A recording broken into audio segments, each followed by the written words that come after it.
Hey there! Ever wondered who the richest family in the world is? Well, let me tell you a story about the Rothschilds. Buckle up, because this isn't just about money, it's about history, power, and a legacy that spans centuries. Beginning. Our story begins in the bustling city of Frankfurt, Germany, back in the 18th century. Imagine narrow, crowded streets filled with merchants and traders. Among them was a young boy named Meyer Amschel Rothschild. Life wasn't easy for Meyer. The Jewish community in Frankfurt lived in a cramped area called the Judengasse, where conditions were tough and opportunities were limited. Despite these hardships, Meyer's father, Amschel Moses Rothschild, ran a small business dealing in silk cloth and foreign currencies. From a young age, Meyer was immersed in the world of trade and finance. Tragically, when Meyer was just 12, both his parents died of smallpox.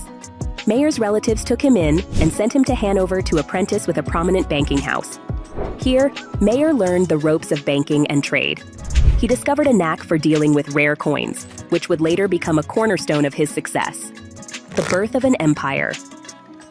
Returning to Frankfurt at 19, Meyer joined his brothers in the family business. He began dealing in rare coins, attracting the attention of Crown Prince Wilhelm of Hesse. This relationship was a game changer. Wilhelm, who later became Wilhelm IX, Landgrave of Hesse-Kassel, was incredibly wealthy and had a keen interest in rare coins. In 1769, Meyer was granted the title of court factor by Wilhelm. This title wasn't just honorary, it signified Meyer's role as a trusted financial advisor to the prince. With this, Meyer's reputation soared. He wasn't just any trader, he was the go-to financial guy for one of the richest men in Europe. Expanding the family business. As the French Revolution unfolded, Europe was in turmoil. Wars need financing, and this is where the Rothschilds thrived. Meyer saw an opportunity to expand beyond Frankfurt. He sent his 5 sons Nathan, James, Salomon, Karl, and Amschel to different European cities to set up branches of the family business. Nathan went to London, James to Paris, Salomon to Vienna, Karl to Naples, and Amschel stayed in Frankfurt. This strategic move transformed the Rothschilds into the first truly international bank. By lending money to governments to finance wars, they accumulated enormous wealth. Before Meyer died, he left strict instructions for his heirs. To keep the fortune within the family, he mandated that titles and property could only pass through male heirs. This policy led to numerous marriages among close relatives, further solidifying the family's financial power. Nathan Rothschild. Of Meyer's 5 sons, Nathan Meyer Rothschild was the standout. In 1798, he moved to Manchester, England, to start a textile business. But it wasn't long before he turned to banking. In 1810, he established N.M. Rothschild & Sons in London, which remains a powerful entity to this day. Nathan played a crucial role during the Napoleonic Wars. His bank managed and financed subsidies for the British government, effectively financing the war effort. This wasn't just a patriotic duty, it was a brilliant business move that brought in massive profits. In 1824, Nathan co-founded the Alliance Assurance Company, which is now part of the RSA Group. By 1835, he had secured a near monopoly on mercury, a vital element in gold and silver refining. This monopoly paid off when his bank began refining precious metals for the Bank of England and the Royal Mint. Philanthropy and legacy.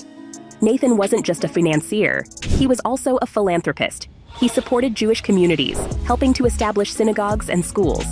His family continued this tradition, funding public libraries, orphanages, hospitals, and educational institutions across Europe.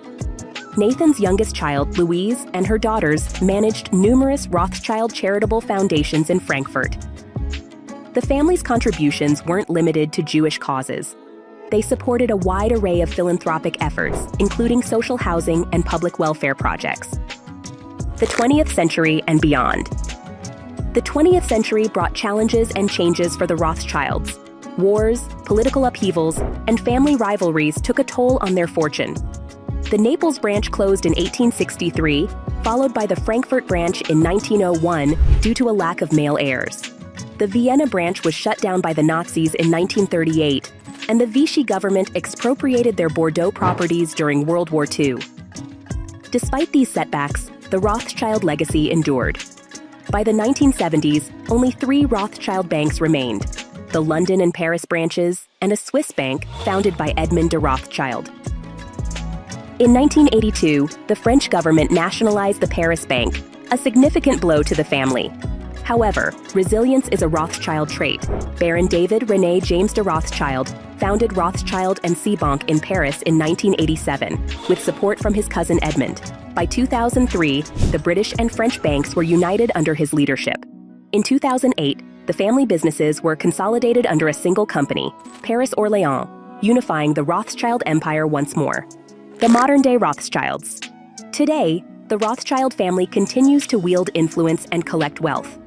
Their interests transit various industries, including financial services, real estate, mining, energy, and even wine. They own over a dozen wineries around the world, producing some of the finest wines available. Estimating the family's net worth is tricky. Some sources, like Business Insider, peg it at $1 billion, while others suggest it could be as high as $1.2 trillion. Whatever the exact figure, there's no denying that the Rothschilds remain one of the wealthiest families in the world. Their success story is built on a foundation of strategic marriages, smart investments, and a relentless drive to stay ahead of the game. The family motto, Concordia, Integritas, Industria, which means harmony, integrity, and industry, perfectly encapsulates the principles that have guided them for centuries. So, what is your opinion? The tale of the Rothschilds is an enthralling fusion of ambition, strategy, and long-standing resilience. From their very humble beginnings in Frankfurt to owning an international empire with its expansive sprawl, the mark they left at history's door cannot be rubbed out. It's an adventure reminiscent of the fact that anything is possible with the right mixture of vision, hard work, and maybe just that little bit of luck. If you liked the video, please like, comment, share, and subscribe. And who knows? Maybe one day we'll be talking about your own ascension into greatness. Until then, keep thinking big.